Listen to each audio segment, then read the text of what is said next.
दोस्तों नमस्कार। जय हिंद, जय भारत। आशा करता हूं सब लोग ठीक होंगे, अपने अध्ययन कार्य में जुटे होंगे। दोस्तों मैं जो आपको टॉपिक पढ़ा रहा था वह दक्कन का पठार है इंडियन ज्योग्राफी में। आज मैं दक्कन का पठार का अध्ययन करूंगा। आप भी मेरे साथ अपनी कॉपी और पेंसिल लेकर के तैयार हो जाएं और मेरे साथ एक बेहतरीन नोट्स बनाएं जो आपके एग्जाम टाइम में बहुत ही उपयोगी साबित हो। तो आइए हम एम एजुकेशन सफर चैनल के माध्यम से इस टॉपिक को पढ़ते हैं। तो देखिएगा, सबसे पहले दक्कन का पठार पढ़ाने से पहले मैं आप लोगों को एक भारत का मैप बनाना पड़ेगा। जो जितना उपयोगी मैप है उतना ही हम बनाएंगे इस पर।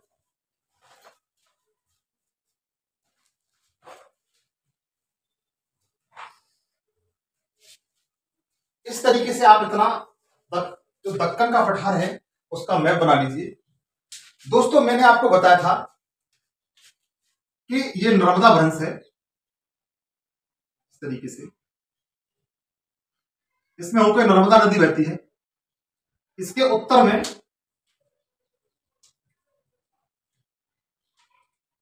ये विंध्य पर्वत है। विंध्य पर्वत है। उसके बाद सतपुड़ा है। ये सतपुड़ा रेंज है। सतपुड़ा के साउथ में दोस्त ये ताप्ती नदी है। कौन सी नदी है? ताप्ती नदी।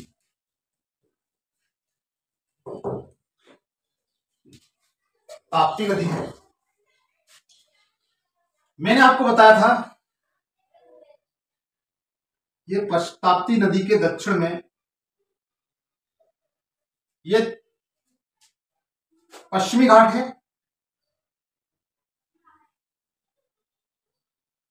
और इधर आपका ये कटा छटा रूप इस तरीके से ये पूर्वी घाट है। ये पूर्वी घाट है। तो मित्र देखिए, जो दक्कन का पठार है वो इन दोनों के बीच में है।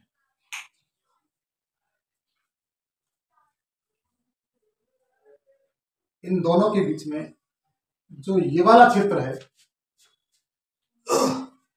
जो ये वाला क्षेत्र है इसे दक्कन का पठार कहते हैं। इसे क्या कहते हैं? दक्कन का पठार कहते हैं। ये मित्र क्या है? आपका दक्कन का पठार है।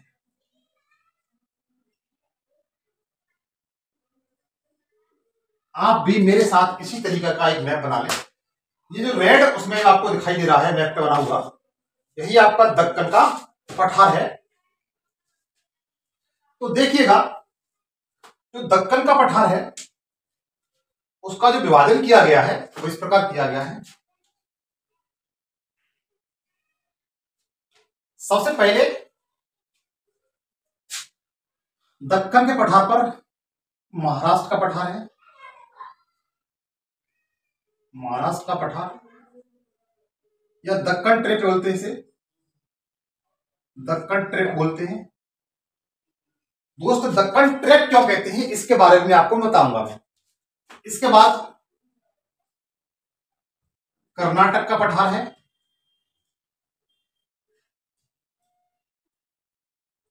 इसके बाद आंध्र प्रदेश का पठार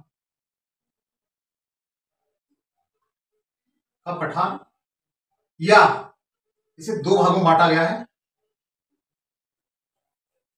तेलंगाना का पठार, तेलंगाना का पठार और रायलसीमा, रायलसीमा। तो देखिए, जो आपका महाराष्ट्र का पठार है वो इस तरीके से है। ये आपका महाराष्ट्र का पठार है। इसे दक्कन ट्रेट भी कहते हैं। ये आपका मित्र क्या है? महाराष्ट्र का पठार। महाराष्ट्र का पठार। इसके बाद इसके साउथ में ये कर्नाटक का पठार है।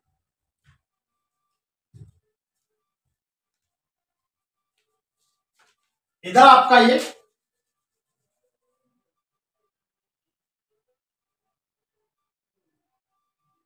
तेलंगाना का पठार है ये।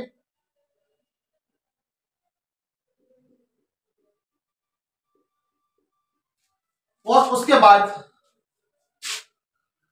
ये जो शेष बचता है आंध्र प्रदेश राज्य में, ये आंध्र प्रदेश राज्य में जो बचता है उसे रायलसीमा कहते हैं।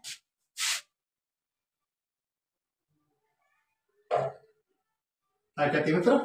रायलसीमा कहते हैं। तो दक्कन के पठार पर हम जो अध्ययन करेंगे मित्र, वो महाराष्ट्र का पठार, कर्नाटक का पठार, आंध्र प्रदेश में तेलंगाना और रायलसीमा, इन चार का अध्ययन करेंगे। तो आज हमारा टॉपिक मोस्टली होगा वो महाराष्ट्र का पठार होगा। इसका पठार होगा महाराष्ट्र का पठार होगा। हम इसके बारे में अध्ययन करेंगे।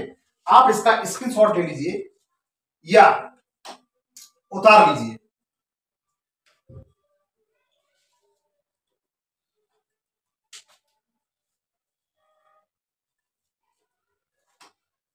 आशा करता हूं आपने स्क्रीनशॉट ले वो उतार लिया होगा, नोट कर लिया होगा।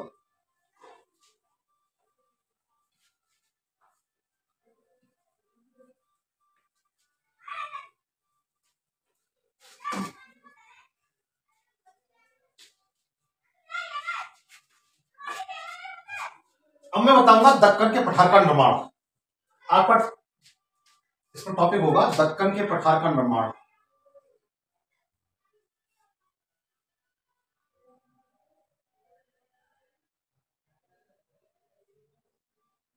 दक्कन के पठार, मतलब इसके दक्कन का जो पूरा पठार है, इसका निर्माण कैसे हुआ, किस युग में हुआ? तो देखिएगा, दक्कन के पठार का निर्माण क्रिटेशियस काल में, जो दक्कन का पठार है उसका निर्माण क्रिटेशियस काल पीरियड में हुआ था। निर्माण क्रिटेशियस पीरियड में हुआ था।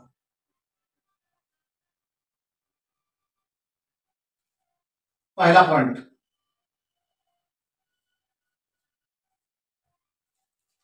जो दक्कन का पठार है मित्र, इसका जो निर्माण हुआ है वो क्रिटेशियस पीरियड में हुआ है। इसे आप अंडरलाइन कर लें, इसे आप अंडरलाइन कर लें।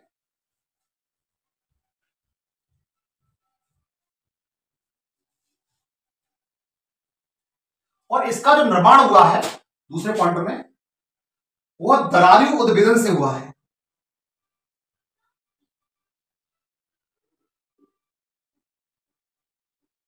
से हुआ है। देखिए मित्र, मैंने इससे पिछली वीडियो में आपको बता चुका हूं कि जब ज्वालामुखी का उद्गार होता है तो ज्वालामुखी दो प्रकार से उद्गार करती है। एक तो वो दरारी नुमा, जो दरार होती है उसमें होकर उसका लावा निकलता है, जैसे आगे एग्जांपल देख बताऊंगा। एक तो दरार में होकर के जो लावा निकलता है उसे दरारी उद्वेशन कहते हैं, फिसर कहते हैं। और एक पाइप जो हो जाता है, पाइप के जैसे जमीन के सीधे से अंदर से पाइप की तरह से लावा निकलता रहता है, जैसे जिसे केंद्रीय ज्वालामुखी कहते हैं। जैसे ये पाइप है और इसमें से इस तरीके से लावा निकल रहा है, इस तरीके से ये लावा निकल रहा है। और ये गुंबदाकार एक पर्वत का निर्माण कर लेगा। कैसा निर्माण कर लेगा? गुंबदाकार पर्वत का निर्माण कर लेगा। इससे गुंबदाकार पर्वत बनेगा।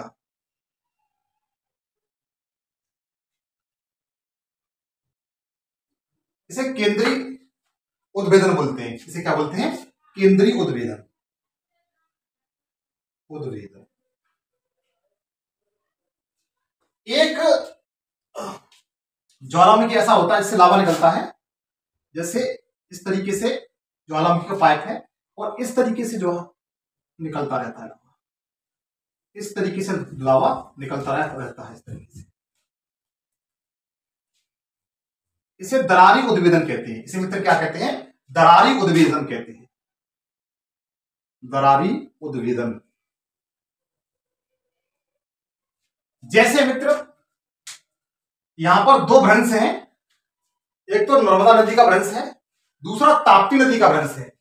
और इन दोनों नदियों जो भ्रंशों से एक समय क्रेटेशियस काल का जो अंतिम पीरियड चल रहा था, उस समय इसमें से लावा निकल करके इस तरह से इस पर बिखर गया था, फैल गया था।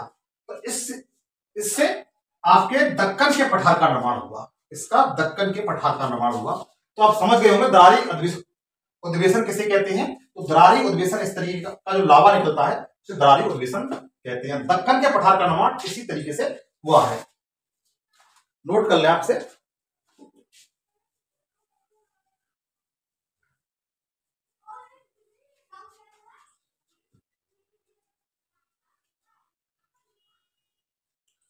देखिए, तो दक्कन का जो पठार है इसका निर्माण बेसिक लावा से हुआ है। कैसे लावा से हुआ है? बेसिक लावा से हुआ है। और बेसिक लावा से होने के कारण इस पर बेसाल्ट चट्टानें पाई जाती हैं। अर्थात जो दरारी उद्वेशन से जो लावा निकला था वो एक बेसिक लावा था। कैसा लावा था? बेसिक लावा था। और बेसिक लावा फैल जाने के कारण जब वो ठंडा हो गया तो उससे बेसाल्ट कठोर चट्टानों का निर्माण हुआ। किसका? बेसाल्ट कठोर चट्टानों का उससे निर्माण हुआ। तो आप इस पे लिखिए, इसका निर्माण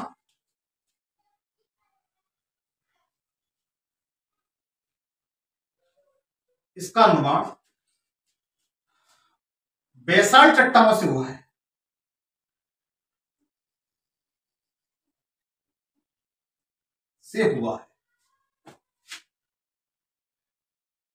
किससे हुआ मित्र? बेसाल्ट चट्टानों से हुआ है। और यह जो लावा था दरारी उद्वेलन से जब बाहर निकला था तो लगभग 10 लाख वर्ग किलोमीटर क्षेत्र में फैल गया था। कितना फैल गया था? लगभग 10 लाख वर्ग किलोमीटर में। 10 लाख जब इसका निर्माण हुआ था, दक्कन के पठार का निर्माण हुआ था, उस समय यह लावा 10 लाख वर्ग किलोमीटर तक फैल गया था। यद्यपि यह लावा आपके अरब सागर में फैल गया था, लेकिन यहां पर क्रैक्स हो जाने के कारण, भ्रंश हो जाने के कारण इसका भाग इससे टूट गया, अलग हो गया। वर्तमान समय में देखेंगे तो यह लगभग 5 लाख वर्ग किलोमीटर में फैला हुआ है। तो वर्तमान में कितना है मित्र? वर्तमान में 5 लाख वर्ग किलोमीटर फैला है। कितना फैला है? 5 लाख वर्ग किलोमीटर में फैला हुआ है। इसे आप नोट कर लें। इसके बाद मित्र देखिए, जब ये लावा इस दक्कन के मतलब इस जगह फैला था भारत के ऊपर, उस समय यहां पर जो चट्टानें थी वो गोंडवाना लैंड की चट्टानें थी। कौन सी चट्टानें थी? गोंडवाना लैंड की चट्टानें थी। जब ये दक्कन के पठार का निर्माण हुआ था उससे पूर्व यहां पर गोंडवाना लैंड की चट्टानें थी। कैसी चट्टानें थी मित्र? तो आप लिख सकते हैं, दक्कन के पठार से पूर्व इस पर गोंडवाना क्रम की चट्टानें थी। गोंडवाना क्रम की चट्टानें थी।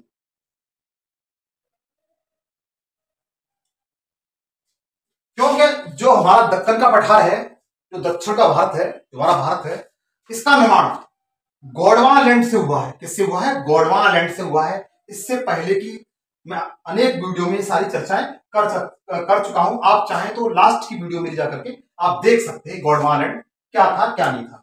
तो इससे पूर्व यहां पर क्या था? गोंडवाना क्रम की चट्टानें थी। और इन चट्टानों पर आप इसे प्लीज नोट कर लीजिए, आगे मुझे बताना है।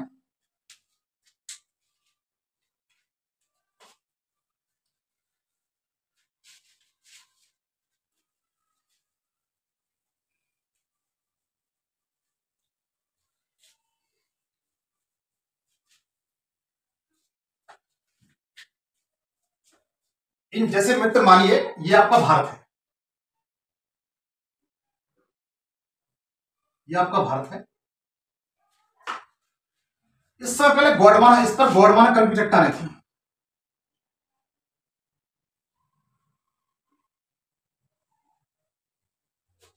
तो यहां पर असंख्य पेड़ रहे होंगे। दक्कन के पठार के निर्माण से पूर्व यहां पर इस तरीके से अनेक वृक्ष रहे होंगे, वन रहे होंगे। तो इस पठार के निर्माण से पूर्व यहां पर बहुत सारे पेड़ थे, वन थे, वनस्पतियां थी। इसके निर्माण से ये सब दब गया, इसके नीचे क्या हो गया, दब गया। और ये इसका जो विस्तार हुआ वो लगभग इतने क्षेत्र में था, इतने क्षेत्र में मित्र, इतने क्षेत्र में था। तो आपने देखा होगा कि भारत में जो कोयला निकाला जाता है वो मोस्टली इधर साइड से निकाला जाता है, इधर साइड से, और पूर्वी घाट की तरफ से कोयला निकाला जाता है। और दक्कन के पठार से कोयला नहीं निकाला जाता, क्योंकि यह जो दक्कन का पठार है इसका निर्माण एक परत के अनुसार नहीं हुआ है। इसे दक्कन का ट्रैप इसलिए कहते हैं कि जैसे एक बार इस तरीके से इस पर लावा फैल गया, लाखों वर्ष बाद पुनः उस परत पर फिर लावा फैल गया, फिर लाखों वर्ष बाद फिर इस तरीके से लावा फिर पुनः फैल गया। तो इस तरीके से इस पर 3 बार लावा फैला। जैसे मैं आपको बताता हूं मित्र, जैसे ये आपकी गोंडवाना करके चट्टानें थी, इस पर जब लावा फैल गया इस तरीके से, एक लेयर ये होगी,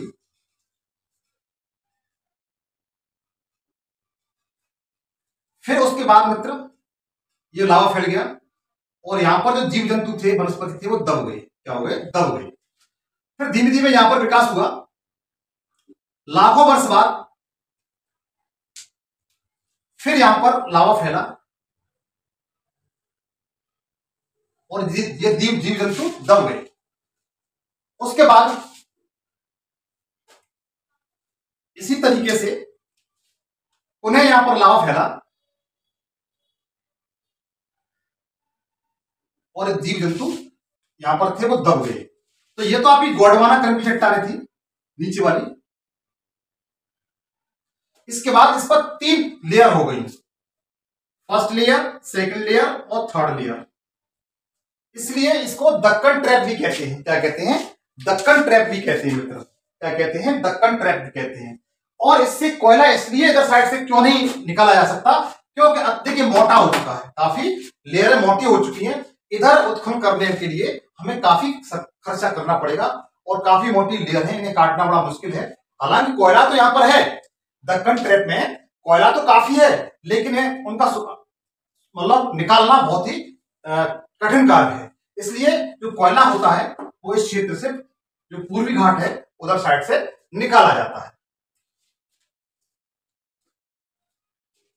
तो आप इसको बना लीजिए।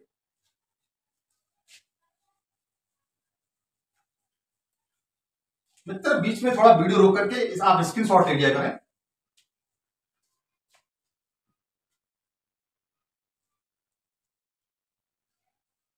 अब देखिए, अब मैं बताऊंगा दक्कन के पठार का विस्तार कहां से कहां तक है, ये किन किन राज्यों में फैला हुआ है विस्तार। दक्कन के पठार का विस्तार, तो मित्र दक्कन के पठार का विस्तार सबसे पहले महाराष्ट्र, किस राज्य में, महाराष्ट्र राज्य में फैला हुआ है।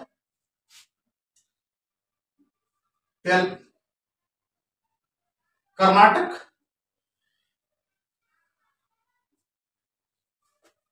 आंध्र प्रदेश,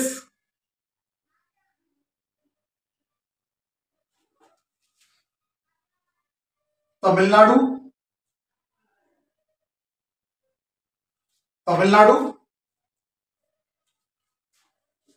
गुजरात,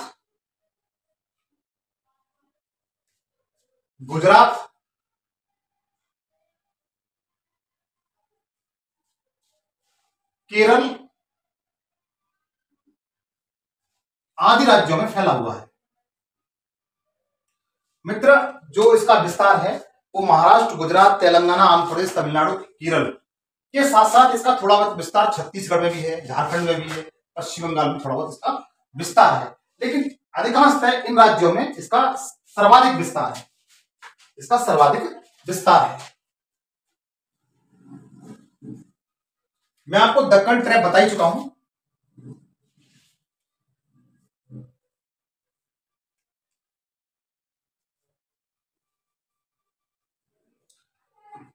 देखिए मित्र, दक्कन ट्रैप थोड़ा लिखा बता भी देता हूं मैं आपको। दक्कन ट्रैप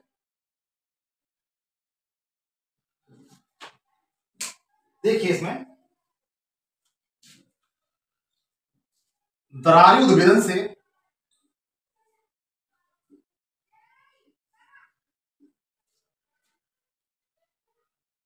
दक्कन के पठार पर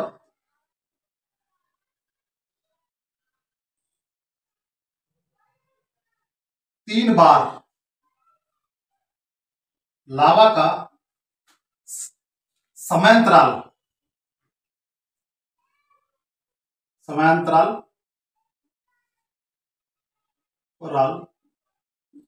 और बीच में समय देकर के विस्तार हुआ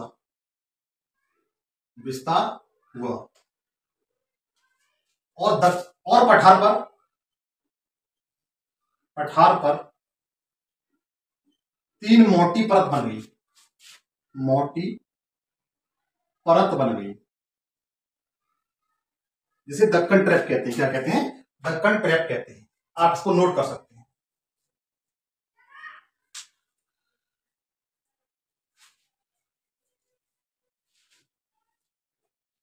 अब देखिए, मैं सबसे पहले बताऊंगा महाराष्ट्र का पठार। अब क्या बताऊंगा? महाराष्ट्र का पठार। टॉपिक होगा आपका महाराष्ट्र का पठार। सबसे पहले इसका अध्ययन करेंगे, महाराष्ट्र का पठार।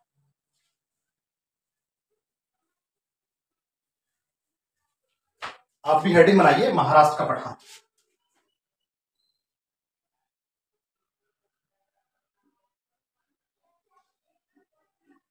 महाराष्ट्र का पठार देखिए,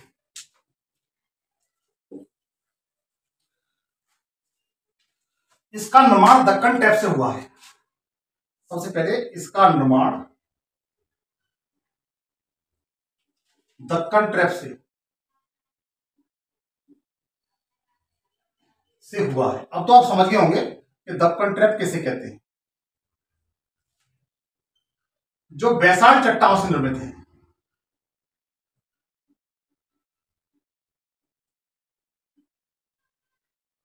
जो बैसाल्ट चट्टान से निर्मित है।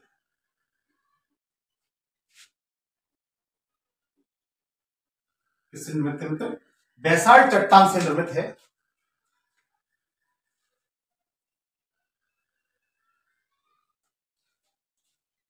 लेकिन इसका कुछ क्षेत्र जो महाराष्ट्र का पठार है,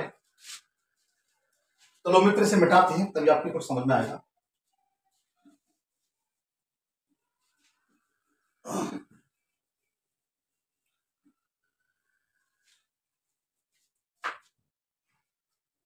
मित्र ये आपका, आप भी मेरी तरह इस तरह बना लीजिए।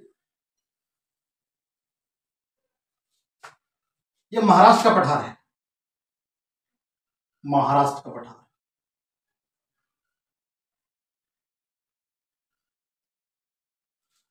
ये पूरी तरीके से लगभग 90 से 95% इसका जो भाग है वो बैसाल्ट चट्टानों से बना हुआ है। कितना? बैसाल्ट 90 से 95% भाग इसका बैसाल्ट चट्टान है। कैसे चट्टान मित्र? बैसाल्ट चट्टान है। तो आप लिख सकते हैं इसका 95% भाग बैसाल्ट चट्टान से निर्मित है।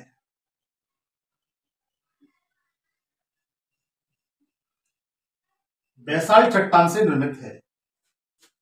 ये तो आपको क्लियर हो चुका होगा। लेकिन मित्र यहां पर रत्नागिरी की पहाड़ियां हैं। यहां पर रत्नागिरी की पहाड़ियां हैं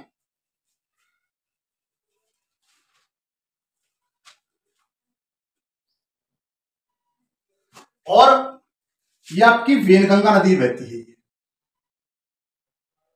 और ये आपकी वर्धा रिवर है। ये वाली कौन सी रिवर है? वर्धा रिवर और वेनगंगा। ये क्या है? वेनगंगा और वर्धा रिवर। वर्धा नदी, इसका जो बेसिन है मित्र, ये वाला, ये वाला वेनगंगा और वर्धा नदी का जो बेसिन है, और जो रत्नागिरी का बेसिन है, ये क्या है, रत्नागिरी, रत्नागिरी का बेसिन है। मतलब ये दो जगह जो महाराष्ट्र का पठार है, इस पर वेनगंगा और वर्धा नदी का बेसिन और रत्नागिरी का जो क्षेत्र है, यह आर्कियन या धारवाड़ क्रम की चट्टानों से निर्मित है। रत्नागिरी और वेनगंगा वर्धा का बेसिन, ये दोनों आर्कियन और धारवाड़ क्रम की चट्टानों से निर्मित है। मित्र, मैं आपको पहले बता चुका हूं, आर्कियन क्रम की चट्टानें वे चट्टानें होती हैं जब पृथ्वी ठंडी हुई थी, सूर्य से अलग होकर के जब पृथ्वी ठंडी हुई थी, तो पृथ्वी पर सबसे पहले जिन चट्टानों का निर्माण हुआ था वे आर्कियन क्रम की चट्टानें थी। क्या चट्टानें थी? आर्कियन क्रम की चट्टानें थी। और इसके बाद आर्कियन क्रम की चट्टानों का अपक्षय अपरदन होने से जो नई प्रकार की चट्टानें बनी, उन्हें धारवाड़ क्रम की चट्टान कहा जाता है। किसका कहा जाता है? धारवाड़ क्रम की चट्टान कहा जाता है। और धारवाड़ क्रम की जो चट्टानें हैं वो खनिजों के लिए जानी जाती है। किसके लिए जानी जाती है? खनिजों के लिए जानी जाती है। मित्र, इतनी गर्मी में, इतने पसीने में आपकी इतनी मेहनत कर रहा हूं मैं आपके लिए, आपका इतना कर्तव्य तो बनता है अपने छोटे भाई के लिए, आप भाई मानते हैं, गुरु मानते हैं, जो भी मानते हैं, कि मेरे चैनल को अधिक से अधिक शेयर करें, सब्सक्राइब करें, लाइक करें, कमेंट्स करें। मैं आपकी इतनी शिद्दत से आपके लिए मेहनत कर रहा हूं, तो आपका भी कर्तव्य बनता है। आपसे कुछ मांग नहीं रहा हूं, मांग रहा हूं सिर्फ इतना कि आप मेरे चैनल को अधिक से अधिक शेयर करिए, सब्सक्राइब करिए। तो देखिएगा, जो आपका आर्कियन क्रम की चट्टान बता दी मैंने और धारवाड़ क्रम की चट्टान बता दी, इसका 95% भाग महाराष्ट्र पठार का बैसाल्ट चट्टान से निर्मित है। लेकिन रत्नागिरी और वर्धा और वेनगंगा का जो बेसिन है, ये आपका आर्कियन या धारवाड़ क्रम की चट्टान से निर्मित है। और धारवाड़ क्रम की चट्टानें जो होती हैं, उनमें खनिज, धातु और अधातु दोनों प्रकार के खनिज पाए जाते हैं। आप लिख सकते हैं, लेकिन आप इसमें नोट कर लिख सकते हैं, लेकिन रत्नागिरी और Wardha basin, Wardha plus Wainganga basin Archaean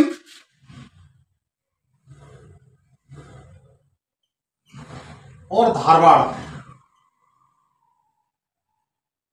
क्रम की चट्टानों से निर्मित है। चट्टानों से निर्मित है। अगर आपको पीसीएस मेंस वगैरह में लिखने के लिए आ जाता है, तो आप इस तरीके से इसको लिख सकते हैं, जो और आपको अन्य लोगों से अच्छे नंबर दिलाएगा। आप इस तरीके सावधानी तरीके से लिखेंगे। आप इसको नोट कर लीजिए।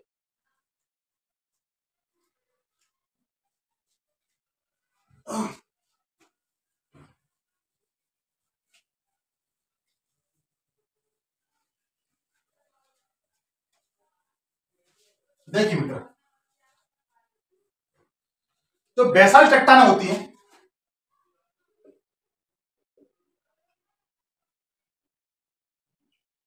बैसाल्ट चट्टानें होती हैं, उससे काली मृदा का निर्माण होता है। इसका निर्माण होता है काली मृदा का निर्माण। और काली मृदा को आप लिख सकते हैं, इंपोर्टेंट फैक्ट है, काली मृदा को चर्नोजम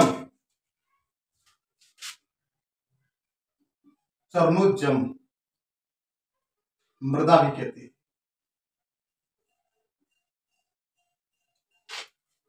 टीईटी 2021 का जो एग्जाम हुआ था, उसमें ये क्वेश्चन पूछा गया था।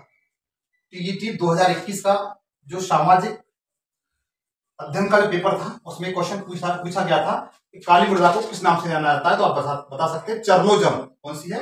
चर्नोजम। इसके बाद काली मृदा को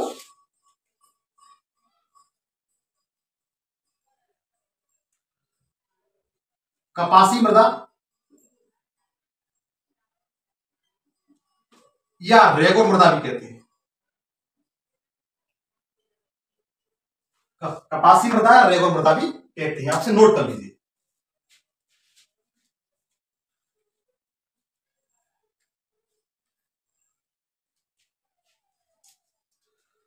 और यह मृदा मित्र, ये जो मृदा है इस पर गन्ना, कपास, तिलहन, दलहन, मूंगफली,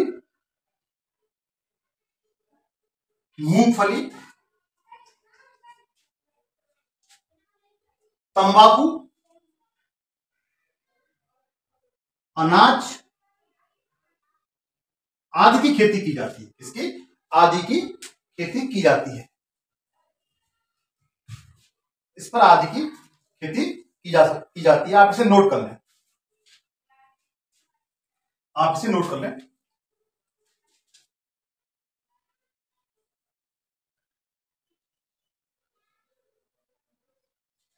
इसके बाद मित्र देखिए, इसी पॉइंट है, यहां पर गन्ना बहुत होता है। गन्ना अधिक होने के कारण यहां चीनी मिलें मिलेगी, अर्थात इस पठार पर किसकी मिलें हैं? चीनी मिलें हैं। कपास अधिक होता है। कपास अधिक होने के कारण यहां कपड़ा उद्योग अधिक विकसित होगा। कपड़ा उद्योग अधिक विकसित होगा। मित्र, जो कपड़ा उद्योग है उसे जो हब होते हैं उन्हें मैनचेस्टर के नाम से जाना जाता है। जो कपड़े की जो मिलें होती हैं, यहाँ पर असंख्य मात्रा में कपड़े का निर्माण होता है कपास से, उसे हब को मैनचेस्टर कहा जाता है।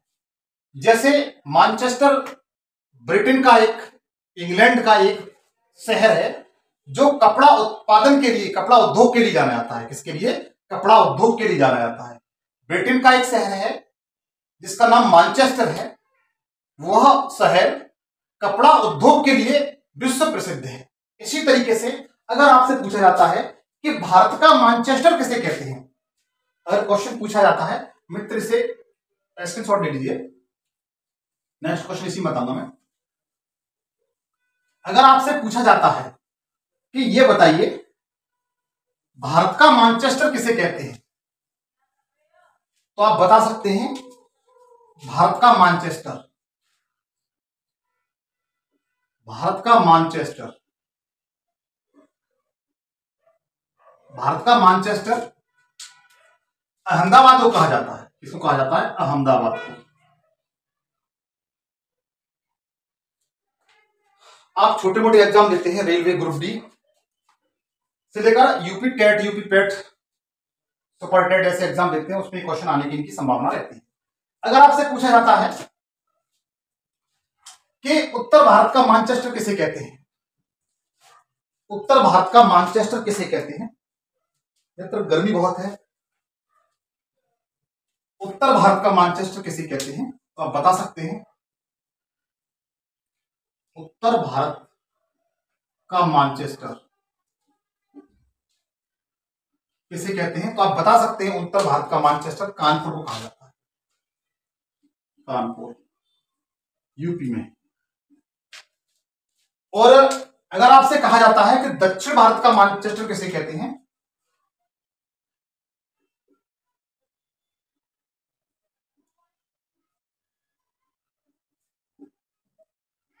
किसे कहते हैं, तो इसमें बता सकते हैं जो कोयम्बटूर है कर्नाटक में, कर्नाटक के कोयम्बटूर को दक्षिण भारत का मैनचेस्टर कहते हैं। तीनों फैक्ट आप चाहे तो रख सकते हैं। अब मैं बताऊंगा महाराष्ट्र के पठार की नदियां, आप इसका स्क्रीनशॉट ले लीजिए, आप इसका स्क्रीनशॉट ले लीजिए। अब मैं बताऊंगा महाराष्ट्र के पठार की नदियां।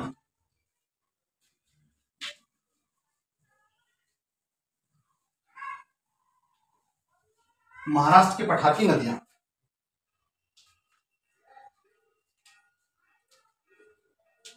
पठार की नदियां, पहाड़ एवं नदियां।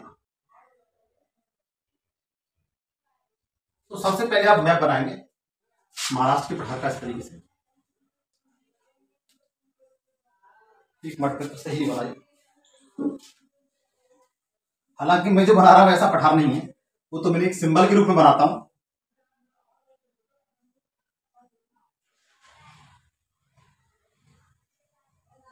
मैं केवल सिंबल के रूप में बना रहा हूं इसको। ये महाराष्ट्र का पठार है और इस पर मित्र ये आपका दक्कन पश्चिमी घाट है। ये क्या है? पश्चिमी घाट। पश्चिमी घाट के अतिरिक्त ये आपकी हरिश्चंद्र की पहाड़ियां हैं। किसकी पहाड़ियां हैं? हरिश्चंद्र की पहाड़ियां। हालांकि मित्र ये हरिश्चंद्र की पहाड़ियां नीचे भी जाती हैं आपके कर्नाटक राज्य में, लेकिन मैंने रूप बनाया है हरिश्चंद्र की पहाड़ियां।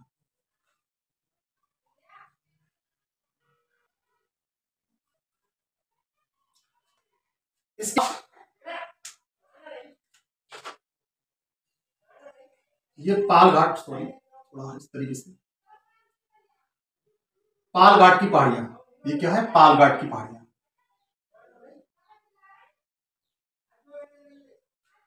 पाल घाट की पहाड़ियां हैं इस तरीके से।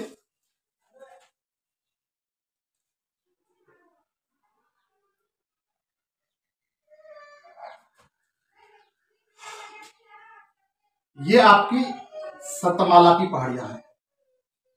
किसकी पहाड़ियां मित्र? सतमाला की पहाड़ियां।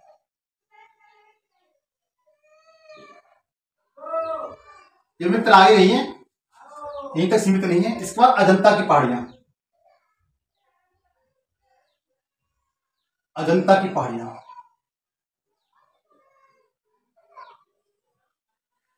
अजंता की पहाड़ियां हैं। उसके बाद ग्वालीगढ़ की पहाड़ियां।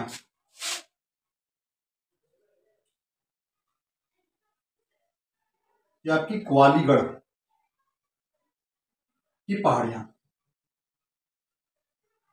मित्र इनमें से केवल अजंता की पहाड़ियां महाराष्ट्र राज्य में, शेष पहाड़ियां महाराष्ट्र राज्य के साथ साथ अन्य राज्यों में विस्तृत हैं। तो इनको हम बताऊंगा मैं।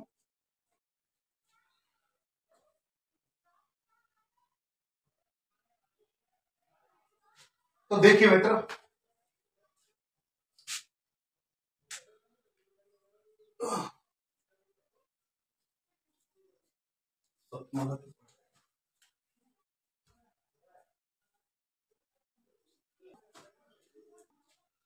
तो मित्र देखिए, अब नदियों के बारे में बताऊंगा। ये स्थान है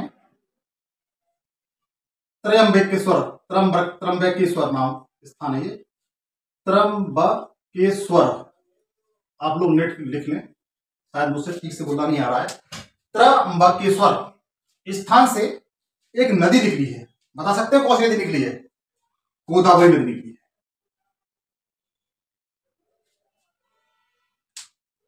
इस स्थान से एक नदी निकली है त्रयंबकेश्वर से, इस तरीके से। इस नदी का नाम गोदावरी है। इस नदी का नाम क्या है? गोदावरी। मित्र ये जो पठार है, इसका जो ढाल है वो दक्षिण पूर्व की तरफ है। किधर है? दक्षिण पूर्व की तरफ है। इसलिए ये त्रंबकेश्वर से गोदावरी नदी निकल करके दक्षिण पूर्व की तरफ बंगाली खाड़ी निकल जाती है। बंगाल की खाड़ी निकल जाती है और ये नासिक के पास से निकली है। कहां से निकली है? नासिक के पास से निकली है। नासिक शहर है महाराष्ट्र का, उसके पास से निकली हुई है। और इसके बाद यहां से भीमा नदी निकली हुई है। ये कौन सी नदी है? भीमा नदी निकली है। ये भी महाराष्ट्र के पठार से निकली है। और इसके बाद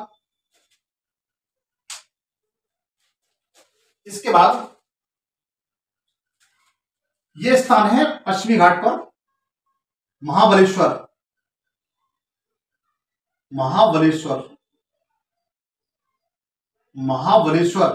ये स्थान क्या है? महाबलेश्वर। महाबलेश्वर से एक नदी निकली है इस तरीके से,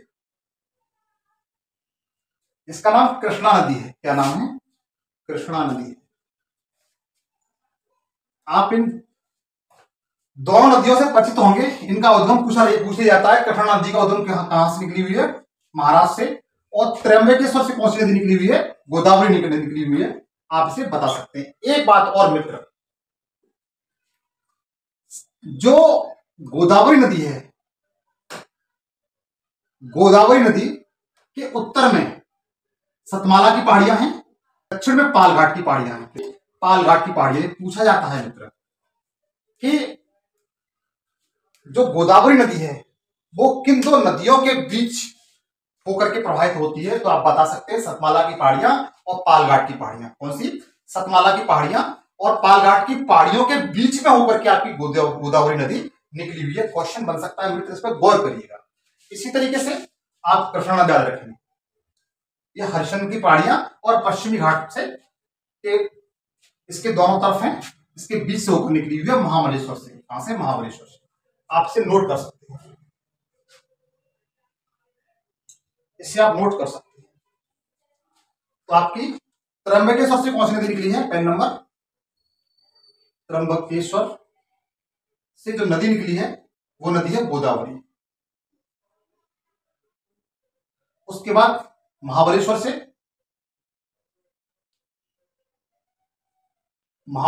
कृष्णा नदी निकली है। और तीसरी नदी है वो भीमा नदी है। भीमा नदी महाराष्ट्र पठार से प्रवाहित होती है। अगर पूछा जाता है मित्र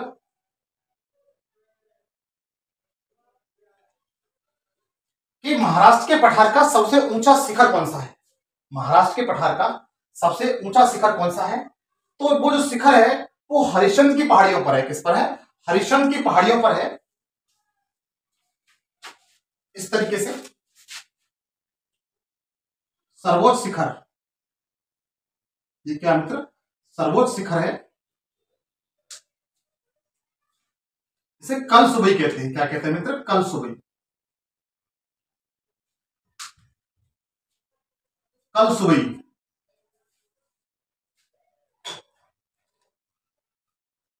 सुबह महाराष्ट्र पठार का सर्वोच्च शिखर है। क्या है? ये शिखर है। कल सुबह महाराष्ट्र पठार का सर्वोच्च शिखर है। कल सुबह है, ये महाराष्ट्र पठार का सर्वोच्च शिखर है। आप इसे लिख सकते हैं, कल सुबह सर्वोच्च शिखर सर्वोच्च। ये महाराष्ट्र पठार का सबसे ऊंचा शिखर है। आप लिख सकते हैं कल सुबह शिखर महाराष्ट्र पठार का सबसे ऊंचा शिखर है। आप इसे नोट कर लीजिए। तो लास्ट पॉइंट रह गया थोड़ा सा और, आप इसका स्क्रीनशॉट ले लीजिए।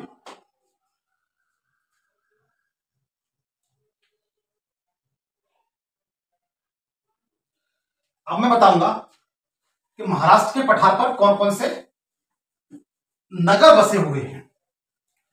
महाराष्ट्र के पठार पर कौन कौन से नगर बसे हुए हैं उनके बारे में आपको बताऊंगा। महाराष्ट्र के पठार पर कौन कौन से नगर बसे हुए हैं। आप बता सकते हैं बंबई कहां पर बसा हुआ है? गैस करके बताइए अगर जानते हैं तो। आप इस तरीके से मैप बना लीजिए। यह आपका महाराष्ट्र का पठार है।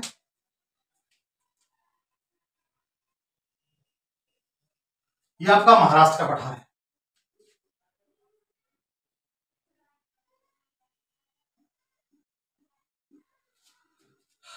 ये महाराष्ट्र के पठार का मतलब सिंबल है।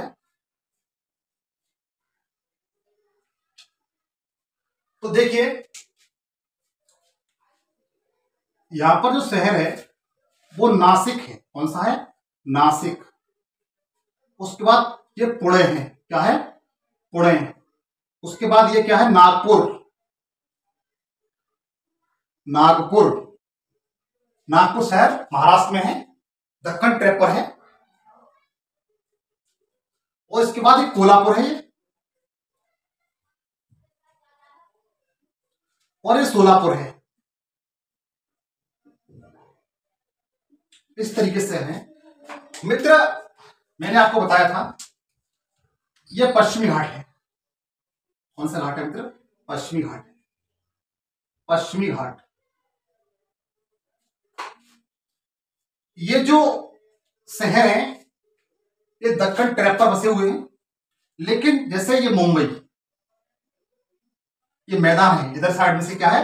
पश्चिमी घाट के पश्चिम में क्या है? मैदान। तो मैदान ये क्या है? मुंबई। मुंबई मित्र सालसेट द्वीप पर बसी हुई है। किस पर? सालसेट द्वीप पर। सालसेट द्वीप पर।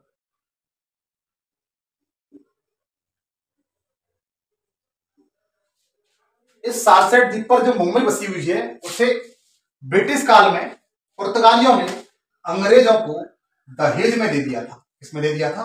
दहेज में दे दिया। जब मैं हिस्ट्री पढ़ाऊंगा तो उसमें इसके बारे में बताऊंगा।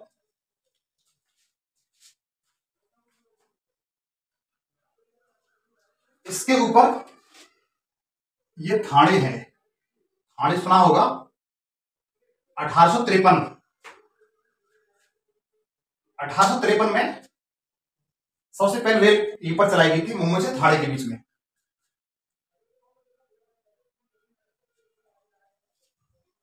उसके बाद ये रोहा है। ये क्या है? रोहा। रोहा इंपॉर्टेंट किस लिए है वो बताता हूं। रोहा से मैंगलोर तक, ये क्या है? मैंगलोर शहर है। रोहा से मैंगलोर तक एक रेलवे लाइन बिछाई गई है। ये रेलवे लाइन है।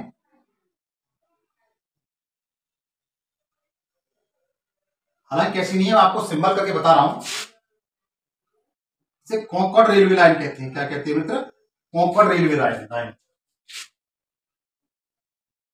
Concord railway line.